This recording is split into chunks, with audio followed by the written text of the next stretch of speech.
Y bendecimos a todos la oportunidad que nos da una vez más de poder estar conectados, reunidos y compartir a través de estos medios. Agradecemos a todos los que están en sintonía y a todos aquellos que puedan conectarse y sintonizarnos y participar posteriormente.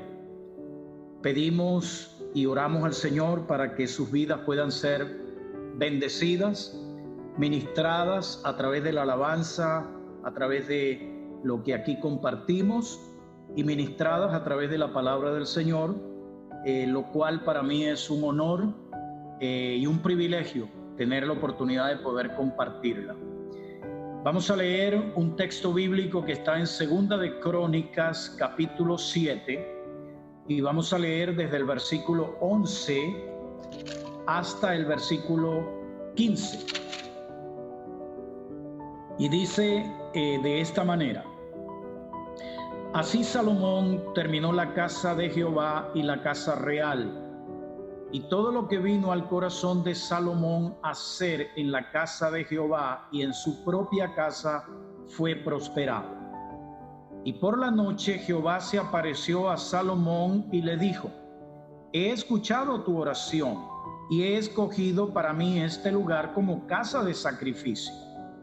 Si yo cierro los cielos para que no haya lluvia, y si mando la langosta para devorar la tierra, o si envío pestilencia entre mi pueblo, si se humilla mi pueblo sobre el cual es invocado mi nombre, y oran y buscan mi rostro, y se convierten de sus malos caminos, entonces yo oiré desde los cielos y perdonaré sus pecados y sanaré su tierra.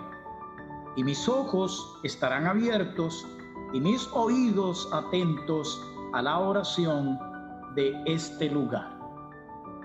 Podemos dar gracias al Señor un momento, una vez más. Señor, estamos agradecidos de ti en gran manera. Dentro de todas las dificultades que puedan estar sucediendo, tú siempre mantienes tu cuidado, tu protección, tu ayuda y tu dirección sobre nuestras vidas. Y tu palabra es oportuna, precisa en momentos de gran dificultad. En todo momento, pero sobre todo en momentos de gran dificultad. Así que tomamos esta palabra en esta hora en la confianza de que ella contiene las directrices de parte tuya para el mejor funcionamiento de nuestras vidas y el mayor provecho a nuestras vidas. Así que nos ponemos en tus manos una vez más. Amén. Muy bien. Vamos a compartir hoy un tema que le vamos a poner como título: la oración que transforma una nación. La oración que transforma una nación. El texto que hemos leído menciona cómo Salomón, el hijo y heredero del trono del rey David, terminó toda su labor de construcción, y nos referimos a la construcción del palacio real, los muros de la ciudad de Jerusalén y de manera muy, pero muy especial, la construcción del majestuoso templo de Jerusalén. Estas obras posteriormente llegaron a convertirse o a constituirse en motivos de orgullo y de confianza nacional. El capítulo 5 narra cómo se dio la terminación del templo como punto focal o como punto específico, la terminación del templo, y cómo se introdujeron en él el arca del pacto, todos los artículos u utensilios de oro o de metales preciosos que fueron consagrados para el servicio a Dios, y se narra a continuación la manera como fue celebrado aquello, con una magna celebración, la cantidad de animales que sacrificaron y el gran júbilo por haber terminado la construcción del templo. Luego, en el capítulo 6, se narra cómo Salomón, aprovechando el momento de celebración y consagración, hace una oración como tratando de asegurar y mantener la intervención de Dios en favor de su pueblo en todo tiempo de crisis. O sea, mantener la intervención de Dios de manera permanente. En su oración, Salomón plantea al menos 8 posibles situaciones por las que el pueblo vendría y oraría en ese lugar, o desde otro lugar orarían hacia ese lugar, y que Dios debería oírlos y responderles. Quiero mencionar de manera genérica al menos 3 de esas situaciones planteadas por Salomón. La primera es, él dijo, que tus ojos estén abiertos día y noche sobre este templo, el lugar donde decidiste habitar, para que oigas la oración de tu siervo que te eleva a ti, y oye la súplica de tu siervo y de tu pueblo Israel cuando oren en este lugar. Segundo punto, cuando tu pueblo Israel sea derrotado ante el enemigo por haber pecado contra ti, si ellos se vuelven a ti y confiesan tu nombre y oran y te hacen súplicas en esta casa, entonces escucha y perdona sus pecados. Tercer planteamiento, cuando haya hambre en la tierra, cuando haya peste o cualquier plaga o enfermedad, note cómo dijo, toda oración o súplica que haga cualquier persona de todo tu pueblo, reconociendo su aflicción y su dolor, y extiendan sus manos hacia esta casa, escucha desde los cielos y perdona su pecado. Quiero que note que en todo el planteamiento que hace Salomón hay 2 palabras predominantes: la palabra oración y la palabra templo o casa, refiriéndose al templo. Y es entonces donde en el capítulo 7, después de toda esa gran celebración y la oración de solicitud, de compromiso divino para con el pueblo hecha por Salomón, el Señor se le aparece a Salomón para hacer algunos ajustes a ese planteamiento acerca de orar en el templo en busca de una respuesta de Dios, y que Dios tenga que responder indistintamente cualquier sea la situación. Y es como que si Dios le está diciendo a Salomón, espera un momento, ya que no es tan automático como tú lo estás planteando, porque no se trata solo de orar o de orar en este templo. De mi parte hay unos requisitos que cumplir, entonces estaremos hablando. Y es aquí donde el Señor plantea esta fórmula del versículo 14, que dice, si mi pueblo, sobre el cual mi nombre es invocado, se humillare y oraren buscando mi rostro y se apartaren de sus malos caminos, entonces yo oiré desde los cielos, perdonaré sus pecados y sanaré su tierra. El problema de Salomón en esta oración es el problema de mucha gente, cristianos y no cristianos. Pensar que las respuestas de Dios a nuestras oraciones van a ser automáticas por el solo hecho de que nosotros oremos. O sea, la fórmula es que yo oro y Dios responde, o que la oración por sí sola es una llave que automáticamente abre el cielo. Esto es porque el ser humano es dado a la facilidad y le gusta automatizar la vida para su propia comodidad. Y el asunto es que pretende hacer lo mismo con las cosas de Dios. Así como automatiza las cosas secularmente, materialmente, para su beneficio, piensa que puede automatizar las cosas de Dios para obtener un beneficio. Es porque el ser humano es dado a la religión fácil. El ser humano común piensa que los problemas más complejos y profundos de la vida se resuelven con fórmulas mágicas.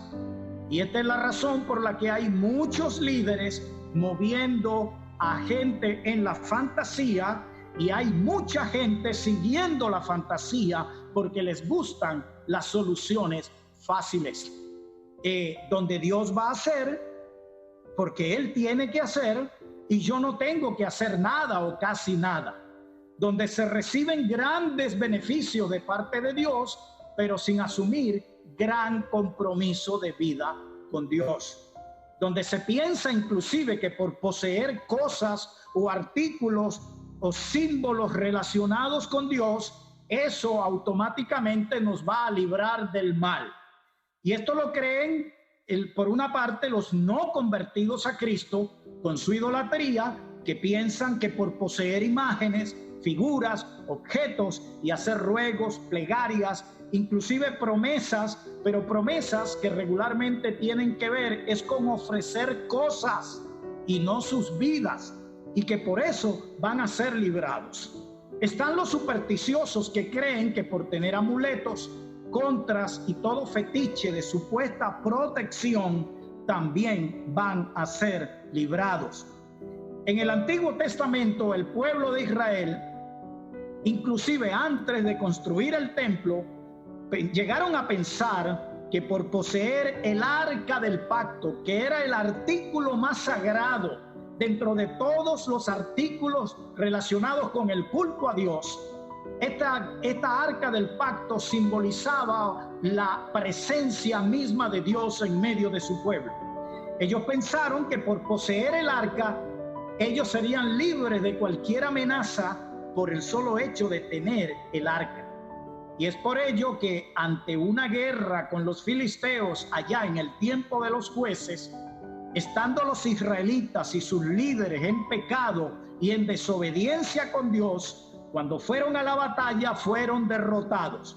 Y ellos, en vez de arrepentirse y humillarse ante Dios, pensaron que eso se resolvía solo con el hecho de traer el arca del pacto entre ellos, y que una vez que el arca del pacto estuviera entre ellos, Dios le daría la victoria. Mandaron a buscar el arca llegó, armaron una tremenda gritería de celebración cuando llegó el arca y pensaron que la victoria estaba asegurada. Fueron a la batalla y no solo fueron derrotados, sino que hasta les quitaron el arca, y los filisteos se la llevaron y la pusieron en su templo y dedicándola a sus dioses. Y entonces Dios tuvo que intervenir para pasarle factura a los filisteos por poner su arca, el arca del pacto, ante sus ídolos y celebrar esa victoria que ellos tuvieron. Y vinieron plagas sobre los filisteos, y entonces tuvieron ellos que buscar la forma de regresar esa arca a la tierra de Israel, porque las plagas de Dios fueron terribles sobre la nación y el pueblo de los filisteos. Aquí hay unas grandes lecciones que nosotros podemos aprender, que Dios no está comprometido con las cosas, que Dios está buscando es un compromiso personal. Por este mismo criterio es que más adelante este mismo pueblo de Israel llegaron a pensar que por poseer el templo, este templo del que estamos hablando hoy, ellos eran inmunes a la desgracia, a pesar de su idolatría o a pesar de su inmoralidad. Resulta que este templo del que estamos hablando hoy fue destruido en 2 ocasiones, diciéndoles Dios con esto a ellos y diciéndolo a nosotros hoy: mi compromiso no es con cosas o con objetos, aunque sean consagrados para mí. Mi compromiso es con vidas consagradas a mí. No quiero objetos consagrados, quiero vidas consagradas y vidas comprometidas con mi santidad, no comprometidas con rituales o con fórmulas religiosas. Alabado sea el nombre de Cristo. Podemos hacer una aplicación de esto para nosotros en el día de hoy como iglesia.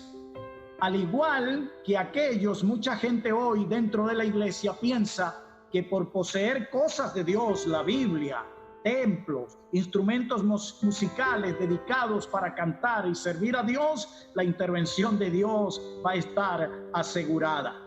Esto se está manifestando en medio de esta crisis, donde hay gente que piensa que por estar en medio de las cosas de Dios están inmunes y están asegurados.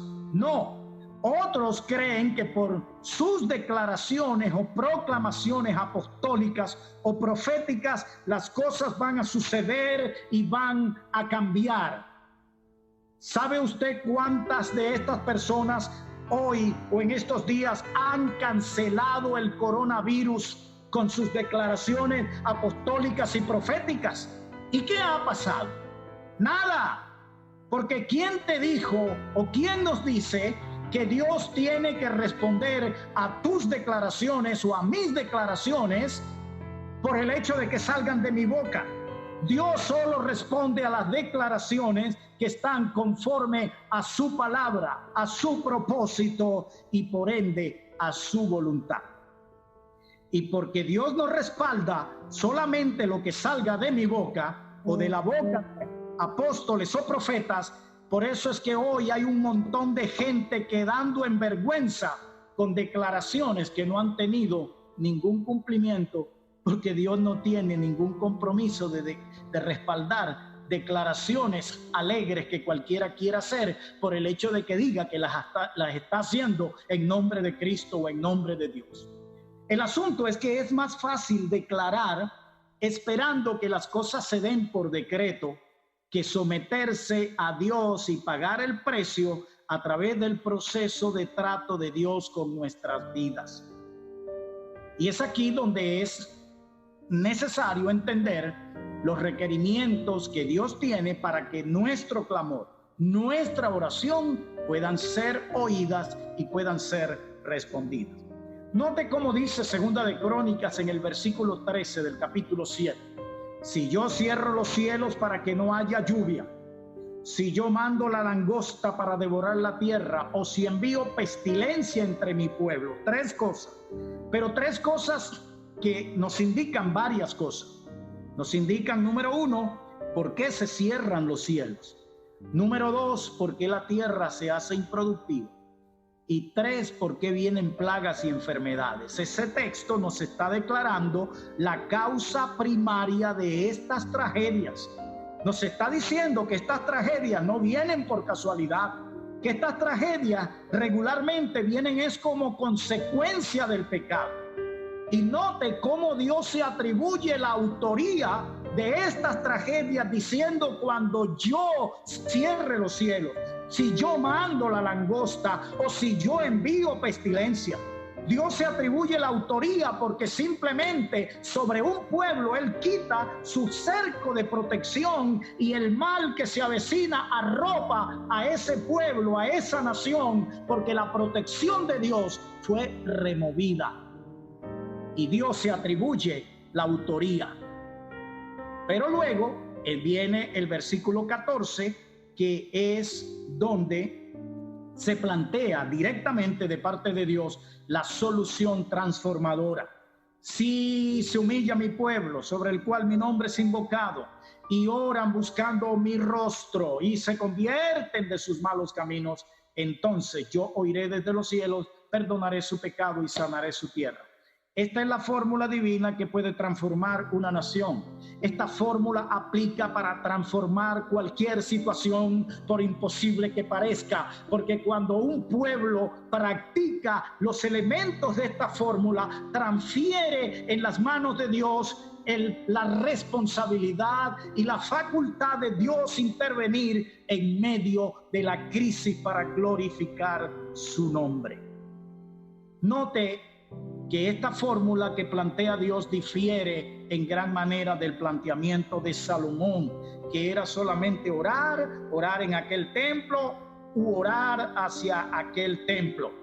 Porque Salomón está estableciendo el templo como el lugar central y como el motivo que debe mover a Dios a responder. Tú tienes que actuar porque este es tu templo, esta es tu casa y aquí tienes que habitar tú. Y en la corrección que hace Dios, Dios está yendo más allá simplemente del hecho de orar o de estar en el templo o apuntando hacia el templo. Esta fórmula constituye el principio espiritual de cambio y transformación para cualquier situación. Note que no solo orar, recordemos, como hemos dicho en otras ocasiones, que orar no es una práctica exclusiva de los cristianos. Oran personas de todos los credos, oran los judíos, oran los budistas, oran los católicos, oran los musulmanes y oran hasta los brujos. Todos ellos oran. Pero el hecho de que todos oren, eso no garantiza la efectividad de la oración de ninguno de ellos. Con la declaración del versículo 14, Dios está estableciendo que la oración efectiva para ser oída y ser respondida desde los cielos tiene que ir acompañada de unos elementos que son claves y determinantes. Esto es como una cuenta en el banco y la tarjeta de débito. Para que funcione, no basta con introducir la tarjeta en el cajero automático. Tú necesitas mantener el PIN, que regularmente tiene 4 numeritos o 4 símbolos, y cuando tú logras introducir el PIN correcto, entonces te responde. Si un banco no te responde metiendo un PIN equivocado, ¿cómo piensas que el cielo te puede responder metiendo el PIN equivocado? Amados amigos y hermanos, el cielo no puede ser hackeado. Para que el cielo responda, tenemos que meter el PIN correcto. Y Dios nos está diciendo en esta palabra cuáles son las siglas del PIN que mueve el cielo a nuestro favor. ¿Cuáles son los elementos del PIN? Número 1, si se humilla mi pueblo. Ese es el primer PIN que tienes que meter. Si se humilla mi pueblo, recuerdo que PIN es Personal Identification Number. Son las siglas en inglés de esas, de toda esa descripción de lograr que el banco responda con la tarjeta. Si se humilla mi pueblo sobre el cual mi nombre es invocado, ese es un sí condicional. Es un sí que establece una condición para que luego aparezca la palabra entonces, que es un acto consecuente o consecuencial al cumplimiento de la condición establecida. Es como diciendo Dios, si haces esto, yo respondo. Si no lo haces, no te puedo responder. Y note cómo en la respuesta dice, yo iré desde los cielos, perdonaré su pecado y sanaré su tierra. Quiero que note también que son 3 pasos en la tierra que mueven 3 pasos en el cielo. 3 pasos en la tierra mueven 3 pasos en el cielo, para que se pueda llegar a una restauración total. La oración debe ser recibida, el pecado tiene que ser removido para que entonces pueda venir la sanidad. Perdone usted la expresión que voy a usar. ¿Cómo rayos es que pretendemos intervención de Dios en favor nuestro y solución a nuestras situaciones de crisis y restauración sin cumplir los elementos de la fórmula establecida por Dios? ¿Alguien me puede decir cómo puede funcionar obviando lo que Dios ha establecido como ruta y camino para poder tener la respuesta adecuada? Porque esto no se trata de fórmulas mágicas. Esto no se trata de lo que yo quiera declarar o lo que yo quiera proclamar. Tengo que ponerme conforme a la línea que Dios plantea. Y es aquí donde humillarse se refiere a la actitud en la que debemos presentarnos ante Dios. Actitud de reconocimiento de mi precaria condición moral y de mi responsabilidad por mis actos y mi profunda necesidad de perdón. Que en medio de una situación donde estamos comprometidos a causa del pecado, más allá de recibir respuestas de ayuda, lo que necesitamos es resolver nuestra situación ético-moral delante de Dios, arrepentirnos y pedir el debido perdón y la debida misericordia. El problema es que ante nuestros pecados cometidos, la tendencia humana es negar, ocultar, evadir, justificar, minimizar y hasta agredir cuando se le confronta con el pecado. Luego, cuando vienen las consecuencias producto del mal vivir, entonces la actitud, en vez de ser de humillación, es demandar ayuda de parte de Dios, intervención de parte de Dios en favor nuestro, pedir soluciones. ¿Y el pecado qué? De ese ni hablar. Dios tiene que responder, no importa la condición moral de un pueblo, de una nación. Humillación es el reconocimiento de nuestra pequeñez y nuestra incapacidad humana y de nuestra profunda necesidad de Dios para poder enfrentar esta y cualquier cosa. Es donde hay que entender, como cristianos y no cristianos, que en asuntos de salvación, de liberación, de restauración, señores, Dios no es una opción dentro de varias opciones. Dios es tu única opción. Dios es mi única opción. Porque ante nuestros más profundos problemas, del tipo que sean, pero nuestros más profundos problemas, más allá de los materiales y económicos, no hay ciencia que valga, no hay dinero que valga, no hay tecnología que valga. Y esta crisis, este virus, esta pandemia está mostrando que ante los más agudos problemas humanos no hay recurso humano que valga, y que solo Dios y su respuesta en Cristo es o son realmente efectivas.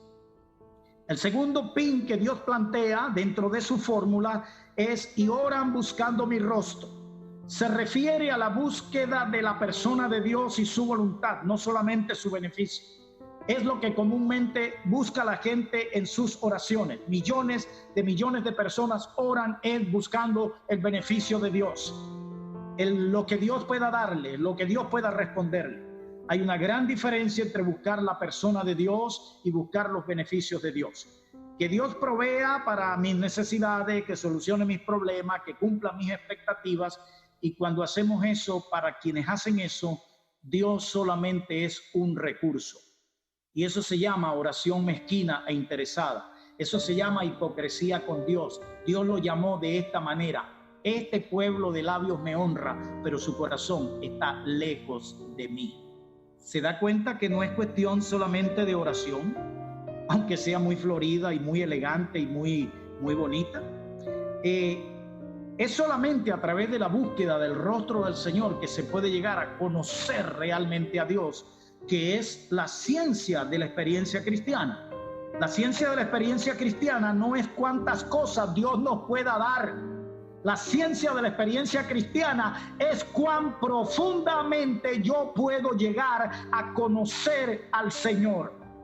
Pero el asunto es que el buscar beneficios y no la persona de Dios, esa es una de las razones principales por las que mucha gente no crece en la vida cristiana, porque su relación con Dios es solamente una relación egoísta e interesada. No está buscando a Dios, está buscando beneficios de Dios. Por eso hay gente que cuando tiene una crisis va buscando la oración y va buscando la ayuda de Dios, pero una vez que sale de la crisis se le olvidó la relación con Dios. Porque su búsqueda es una búsqueda condicional, es una búsqueda interesada. Por eso es que Dios muchas veces tiene que permitir situaciones adversas, situaciones que van a probar lo que realmente hay en el corazón de cada uno de nosotros. Tal como lo dice Deuteronomio 8, 2 y 3. Dice así: te acordarás de todo el camino por donde te ha traído el Señor tu Dios estos 40 años en el desierto, para humillarte y probarte y saber lo que había en tu corazón. Y note cómo dice: y por eso te afligió y te dejó padecer hambre. Ese texto dice que Dios mismo permitió que el pueblo de Israel pasara hambre para que saliera a la luz lo que realmente había en sus corazones. Hoy hay que tener cuidado con un evangelio humanista. Algunos lo llaman evangelio antropocéntrico. Es un evangelio que se centra en el hombre y no en Dios, donde Dios no es el centro, sino un recurso para lograr fines humanos, llámese éxito, logros, alcances, conquistas, bienes, beneficios. Pero la pregunta es: ¿conquistas de qué? ¿Conquista de bienes y recursos materiales, pero sin verdadera transformación de vida ni de verdadero poder sobre el reino de las tinieblas? Eso es lo que mide verdaderamente la vida cristiana. Cuánto cambio y transformación real hay en nuestra vida y cuánto poder y autoridad realmente podemos ejecutar sobre el reino de las tinieblas. En la carta del apóstol Pablo escrita a los romanos, en el capítulo 14, versículo 17, dice: el reino de Dios no es comida ni bebida, sino justicia, paz y gozo en el Espíritu Santo. Así que los principios de Dios trascienden por encima de los principios humanos, y los valores de Dios son muy diferentes a los valores humanos. El tercer pin es: y se convirtieren de sus malos caminos. Esto significa que para la verdadera transformación de un pueblo y nación Dios requiere de una decisión con determinación de apartarse de la práctica de lo malo. Es por ello que necesitamos entender que la causa básica de todos nuestros problemas y de los problemas de una nación es la práctica del mal en nuestras vidas o en la vida de los habitantes de ese lugar. Y que el pecado es la causa primaria de la ruina de los pueblos y que si queremos soluciones reales, señores, esto no es negociable. El problema es que, como hemos visto, la oración de mucha gente va solamente en búsqueda de ayuda y no en búsqueda de cambios de vida. El problema es que pedimos a Dios no solamente ayuda para satisfacer necesidades, inclusive pedimos a Dios que cambie nuestras circunstancias, que cambie a los demás, que cambie a pareja, que cambie a hijos, que cambie a familiares, que haga justicia, que cambie la condición en la que vivimos, no sabiendo que la condición externa en la que vivimos es la consecuencia y el reflejo directo de nuestra condición interna, y que el principio para cambiar la situación externa es cambiar primero nuestra realidad interior, y eso parte de una decisión personal de cada individuo de apartarse del mal.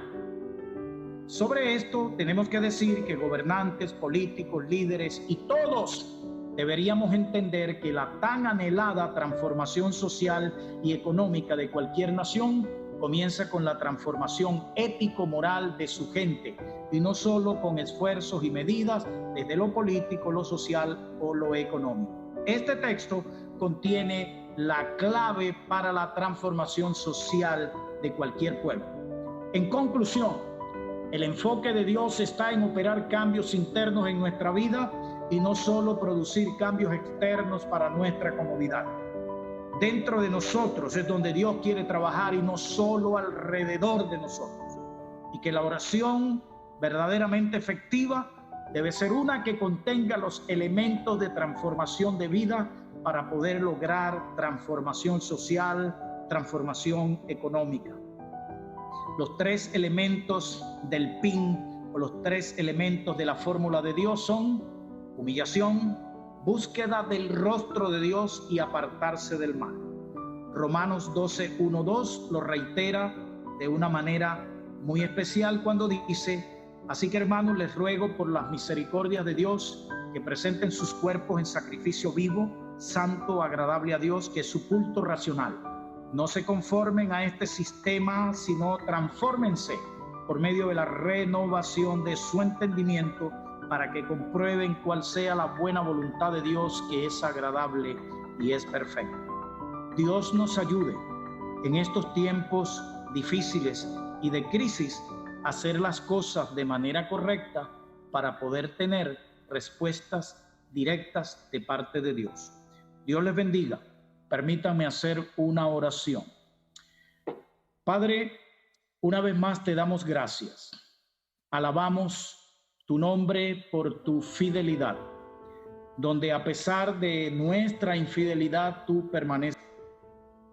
Tu palabra nos indica cómo es que esto funciona, que no es cuestión de lo que nosotros pensemos que puede funcionar, y es donde necesitamos cumplir estos pasos: humillarnos, buscarte a ti realmente y tomar decisión de renunciar y apartarnos del pecado. Tú estás demandando santidad en tu pueblo y estás mandando volverse de los malos caminos a todos aquellos que no te conocen. Ten misericordia de nosotros, porque en Cristo Jesús te lo pedimos. Amén, amén, amén, amén, amén, amén, amén.